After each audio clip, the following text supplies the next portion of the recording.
Hello guys, welcome back. അപ്പോൾ ഇന്ന് നമ്മൾ നോക്കുമ്പോൾ വെറും 50 റുപ്പീസിന് അങ്ങനെ ക്യൂട്ടായിട്ടുള്ള സ്റ്റിക്കർ ബുക്ക് DIY ആയിട്ട് ചെയ്യാവുന്നതാണ്. അപ്പോൾ ചാനൽ ഇഷ്ടപ്പെട്ടാൽ മറക്കാതെ ലൈക്ക്, ഷെയർ, സബ്സ്ക്രൈബ് ഒക്കെ ചെയ്യുക. അപ്പോൾ നമുക്ക് നേരെ വീഡിയോയിലിട്ട് പോകാം.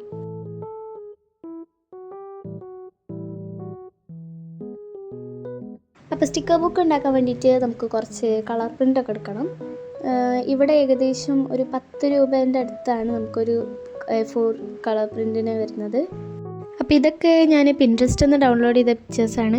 അങ്ങനെ ഞാൻ ഏകദേശം 8 ഷീറ്റോളം പ്രിൻ്റ് എടുത്തിട്ടുണ്ട് കേട്ടോ. ഇനിയാണ് നമ്മളെ മെയിൻ ടാസ്ക് വരുന്നത്. അതായത് സ്റ്റിക്കർ ബുക്ക് പറഞ്ഞാൽ ബുക്കാണല്ലോ അതിൻ്റെ മെയിൻ. അപ്പോൾ ബുക്ക് ഉണ്ടാക്കണം. ബുക്ക് വാങ്ങിയാൽ പോരാ, നമ്മളെല്ലാം DIY ചെയ്യാമെന്നാണ് അതിൽ പറഞ്ഞിട്ടുള്ളത്. അപ്പോൾ ബുക്കും DIY വേണം. ഇതിനു മുന്നേ ബുക്ക് ഉണ്ടാക്കി നല്ല ശീലമുള്ളതുകൊണ്ട് അതേ പ്രോസസ്സിൽ തന്നെ ഞാൻ ഓർമ്മയില്ലാതെ ഫെവിക്കോളൊക്കെ തേച്ചിട്ടു. അവസാനമാണ് എനിക്ക് ഓർമ്മ വന്നത്, അല്ല ഇതിൽ സെല്ലോ ടേപ്പ് ഒട്ടിക്കണം എന്നുള്ള കാര്യം. കാരണം സ്റ്റിക്കർ ബുക്കാണല്ലോ, നോർമൽ പേപ്പറിൽ കൊണ്ട് സ്റ്റിക്ക് ചെയ്ത് വെച്ച് അത് എടുക്കാൻ പറ്റില്ലല്ലോ. പിന്നെ ഓർമ്മ വന്നവിടെ അതെല്ലാം കൂടെ മാറ്റി അവസാനം അതൊക്കെ അവിടെ മാറ്റി വെച്ച് നമ്മൾ നേരെ ഇത് കട്ട് ചെയ്യുന്ന പ്രോസസ്സിലേക്ക് എത്തി. ഇതിൻ്റെ അടുത്ത മെയിൻ പാർട്ടാണ് ഈ പറഞ്ഞ പോലെ കട്ട് ചെയ്യുക എന്നുള്ളത്.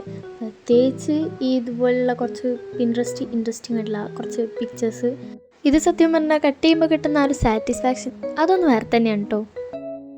1 hour later. അതെ, അങ്ങനെ നീണ്ട 1 മണിക്കൂറിന് ശേഷം പിക്ചേഴ്സ് കട്ട് ചെയ്തു. പക്ഷെ കഴിഞ്ഞിട്ടില്ല, ഇനിയുണ്ട് കുറേ സ്റ്റിക്കേഴ്സ്. സത്യം പറഞ്ഞാൽ എനിക്ക് ഏറ്റവും പണി കിട്ടിയത് ഈ ഒരു ബോ കട്ട് ചെയ്യാനായിരുന്നു. കാരണം അത് അത്രയും ചെറുതാണല്ലോ. ഇനി back to book making process. അങ്ങനെ അതിൻ്റെ സൈഡിലായിട്ട് ഒട്ടിച്ചിരുന്ന ഫുൾ ഫെവിക്കോളും തുടച്ചിട്ട് 2 സൈഡിലും ഞാൻ സെല്ലോ ടേപ്പ് കൊണ്ട് അങ്ങനെ കവർ ചെയ്തു. സ്റ്റിക്കർ ബുക്കിൻ്റെ മെയിൻ അതാണല്ലോ. എന്നിട്ട് കൈ കിട്ടിയ കാർഡ്ബോർഡൊക്കെ വെച്ചിട്ട് ഒരു കവർ സെറ്റ് ചെയ്യണം. ശരിക്കും എനിക്ക് കവർ പേജ് സെറ്റ് ചെയ്യണമെന്ന് എനിക്ക് ഭയങ്കരമായിട്ട് ബുദ്ധിമുട്ടായി തോന്നിയത്. നിങ്ങളേക്ക് ഈ കാണുന്ന പ്രോസസ്സ് മൊത്തം നമുക്ക് ബുദ്ധിമുട്ടാണല്ലോ. അല്ല ഗൈസ്, പക്ഷേ ഈ ഒരു പ്രോസസ്സ് കുറച്ചധികം ബുദ്ധിമുട്ടായിരുന്നു. പിന്നെ കവർ പേജ് ഒന്നും കൂടെ സ്റ്റിക്കായി നിൽക്കാൻ വേണ്ടിയിട്ട് നമ്മുടെ ബുക്കിൻ്റെ പേജ് നമ്മൾ കവർ പേജ് ഇട്ട് ഒട്ടിക്കാൻ വേണ്ടിയിട്ട് ഇതുപോലുള്ള ട്രാൻസ്പെറൻറ്റ് ടേപ്പായിട്ട് ഒട്ടിക്കുന്നത്. ഇതിൻ്റെ ലിങ്ക് കിട്ടുകയാണെങ്കിൽ ഉറപ്പായിട്ട് ഞാൻ ബയോയിലോ അല്ലെങ്കിൽ ഡിസ്ക്രിപ്ഷനിലോ കൊടുക്കാം.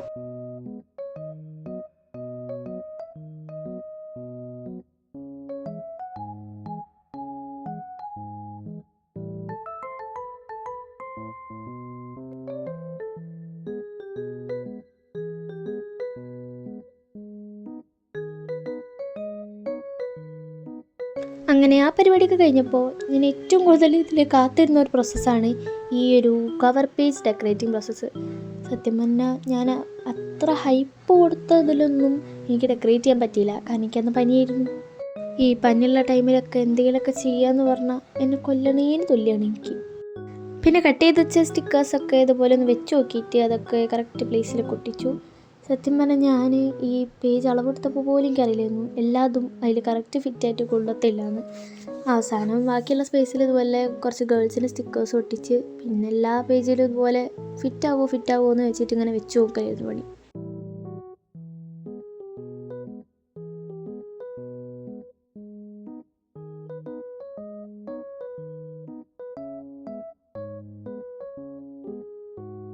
അങ്ങനെ ആ ഒരു പേജിൻ്റെ പണിയും കഴിഞ്ഞിട്ടുണ്ട്.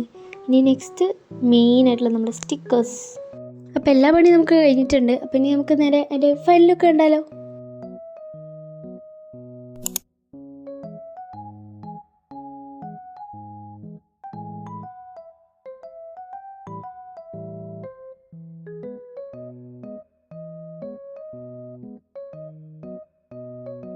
അപ്പോൾ അത്രയേ ഉള്ളൂ നമ്മൾ ഇന്നത്തെ വീഡിയോ. അപ്പോൾ ഞാൻ ആദ്യം പറഞ്ഞ പോലെ തന്നെ ഒന്ന് സബ്സ്ക്രൈബ് ചെയ്ത് പോയിക്കോ.